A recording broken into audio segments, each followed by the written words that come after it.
다음은 일신수필입니다. 일신수필 같은 경우는 말을 타고 그냥 지나치듯 지나가면서 구경하는, 그러니까 그냥 그 주마간산격으로 그 지나가면서 보는 건데, 이게 이제 일신수필이라고 하는데, 사실은 그 일신이라고 하는 것에 대한 그 의미들이 여러 가지가 있다고 하는데, 그 열알기 그 연구로 저명하신 이승수 교수님 같은 경우 이제 그런 얘기들을 하시더라고요.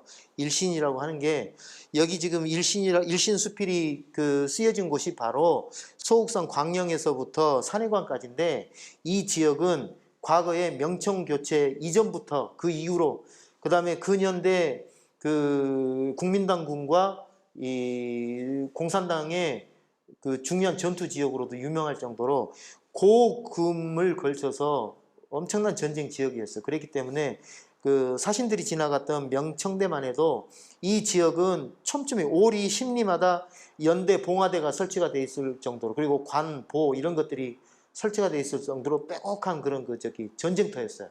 그러니까 여기 일신이라고 하는 지명은 바둑판처럼, 이 바둑판에 있는 바둑알처럼 빼곡한 그런 연대들을 보고 이 일신이라고 표현을 했다고 하는 것 같아요. 예. 그래서 이 지역 그러니까 전쟁터를 지나가면서 보고 들었던 견문을 기록한 겁니다. 지도에서 보면 여기 흑산에서 산해관까지의 이 일정이 대부분 명청기의 대표적인 전쟁터. 그래서 여기에 그 연암은 상사, 중사, 하사로 이 사신을 가는 사람들의 이 의식을 구분을 하기도 했습니다. 그리고 연행의 장관, 기관 이런 것들 아까 잠깐 말씀을 드렸지만 이 사이에 이제 많은 것들이 있고요. 상사, 중사, 하사 같은 경우는 이건 좀 한번 좀 살펴볼 필요가 있어요.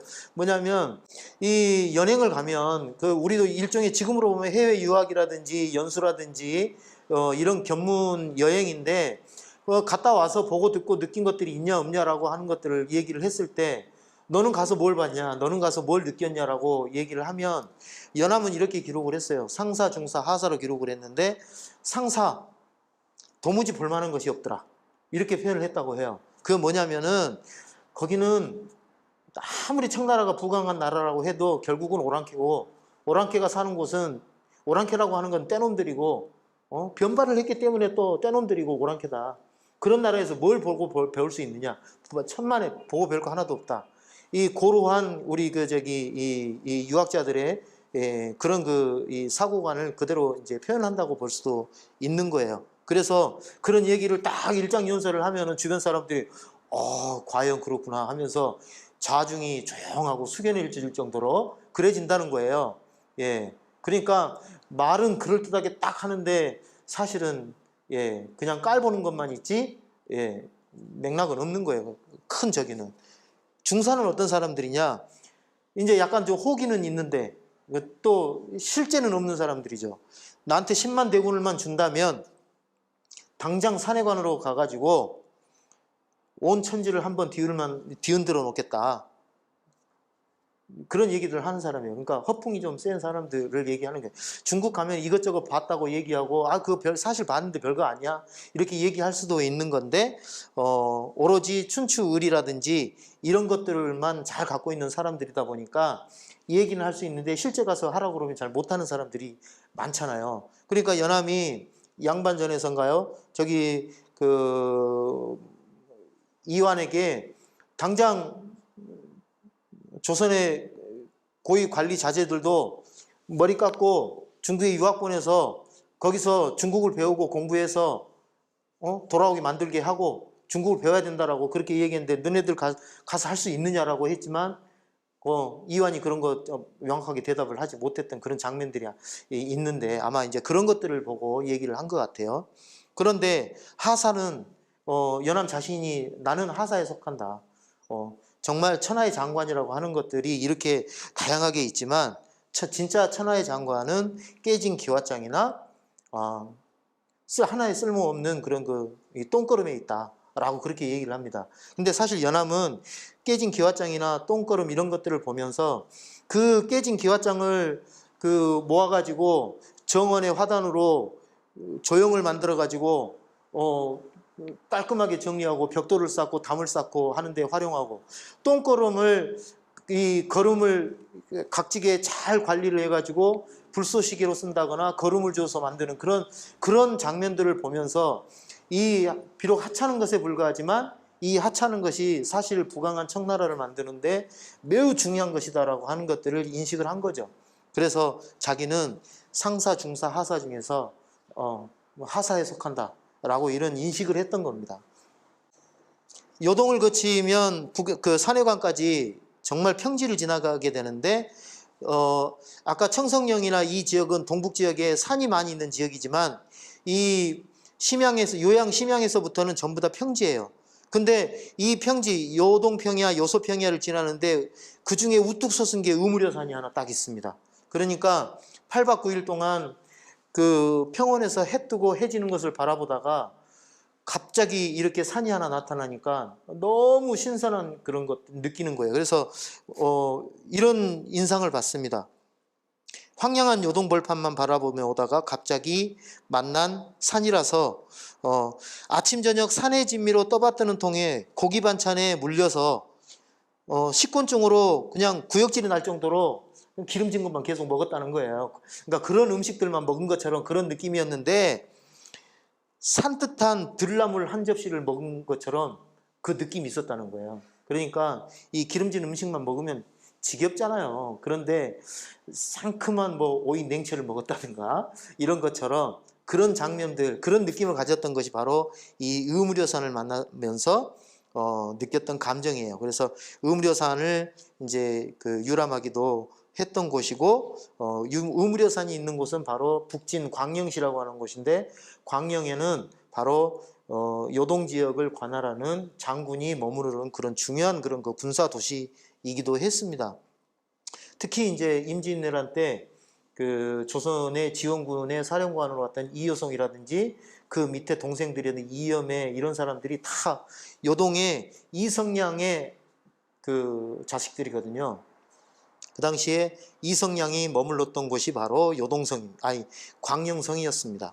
그래서 의무려산의 산신을 제사 지내는 이런 그 북진묘, 여기가 이제 북진의 이 명산인데 이 그 묘가 있는데 연행 사신들이 이제 그 유람했던 곳이고요. 이 북진묘 사당에 조선 사람들이 글씨 쓰기 좋아하고 문풍이 많이 있음을 알리는 그런 그 걸륭지에 글이 있다고 했는데, 이런 그 황제들의 그런 그 건축물들의 비석들의 이 글씨가 남아있기도 합니다. 그리고 조선 사신들 중에서 많은 사람들은 의무려산이나 이런 곳들을 유람하기도 했고요.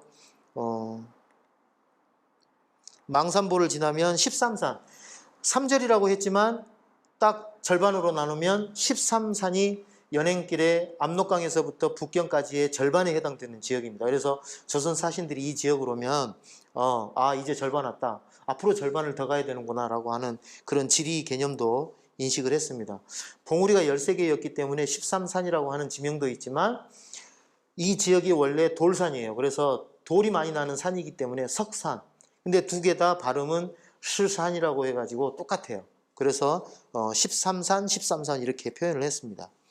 대릉하를 지나면 금주성이 나오고, 이런 그 지명들을 지나면 그 관외사성, 그러니까 산해관 밖에 4개의 중요한 성이 있는데 금산, 행산, 송산, 탑산 요 4개 성이 명청교체기에 제일 유명했던 그 성이에요. 근데 여기 송산 같은 경우도 소현세자가 직접 참여해가지고 막차 옆에 포탄이 떨어질 정도로 위급한 상황을 맞이했던 그런 곳이기도 했습니다. 그래서 이 지역을 지나갈 때마다 연행 사신들은 이 지역이 명청교체의 매우 중요한 전쟁터였다라고 하는 것을 얘기를 했고요. 어육지장, 우리가 저기 어물전에 그 도마 위에 보면은 이런저런 생선들 막 그 난도질을 해가지고 아주 더러운 그런 그 저기 난도질 되는 그런 상황들 보는 것처럼 이 지역이 그런 지역이었다라고 인식을 하는 거예요. 예, 그만큼 이 전쟁이 빈번했던 곳이고 그 참상이 이루 말할 수 없다라고 했던 곳이에요. 그래서 여기 이 그 연대 같은 경우는 연행길에 봤던 이 송산의 연대들입니다. 지금도 이 전쟁을 기념하는 기념비가 세워져 있습니다. 그리고 수산을 지나면 수산은 이제 바로 영원성 근처에 있는 건데 영원성은 누르하치가 백전불태의 이 노장이었지만 영원성 전투에서 원숭환에게 집니다. 그래서 원숭환은 명나라의 정말 위대한 장군이었지만 명나라의 황관들과 청나라의 반간에 의해서 목숨을 잃은 사람이기는 하지만 아무튼 누르하치가 명청 교체 전쟁을 하면서 유일하게 지고 이 전쟁의 후유증으로 죽었던 것이 바로 이 영원성이에요. 영원성 전투. 예. 근데 이 영원성 안에는 조시페루가 있었습니다. 조승훈, 명나라 때 그 부총병으로 조선을 구원하러 왔던 그 조승훈의 그 후손들인데 아들과 사촌, 조카의 이 페루예요. 명나라의 장군으로서 그 훌륭한 무공을 세워가지고 명나라 조정으로부터 이렇게 페루까지 하사받은 그런 명나라의 장수들이 명청 교체하는 과정에서 청나라에 귀부하고 하면서 이 페루까지 세워준 것을 무색하게 돼버렸거든요. 그러니까 조선 사신들은 그런 부분들, 이 조씨들의 행태에 대해서 아주 비판적으로 얘기를 합니다. 더군다나 우리는 명나라를 청나라보다는 명나라를 받드는 그런 그 인식을 갖고 있었기 때문에 특히 배신했던 사람들에 대한 인식들을 갖고 있습니다. 그래서 지금도 그 현장들 가면은 이렇게 아름다운 그런 페루들이 남아 있고요. 이게 이제 명나라 때 참전했던 조승훈의 집터로 알려져 있는 그 곳인데 지금은 이 공장터로 변해 있습니다. 그리고 산해관 바로 가기 전에 강여묘. 강여묘는 만리장성을 축조하는 과정에서 억울하게 희생된 많은 민초들을 상징하는 것 중에 대표적인 게 강여묘예요. 그러다 보니까 연행 사신들이 산해관에 들어가기 전에 강여묘는 반드시 들렀던 곳이고 강여묘와 진시황의 관계라든지 이런 것들과 관련해서 많은 기록을 남기는 게 바로 이 강여묘입니다. 조선 사신들은 강여묘 그리고 위원대를 거쳐서 산해관을 거칩니다. 천하제일관이라고 하는 산해관을 거쳐서 북경으로 향하게 되는데 여기까지가 바로 일신수필에 해당되는 지역입니다.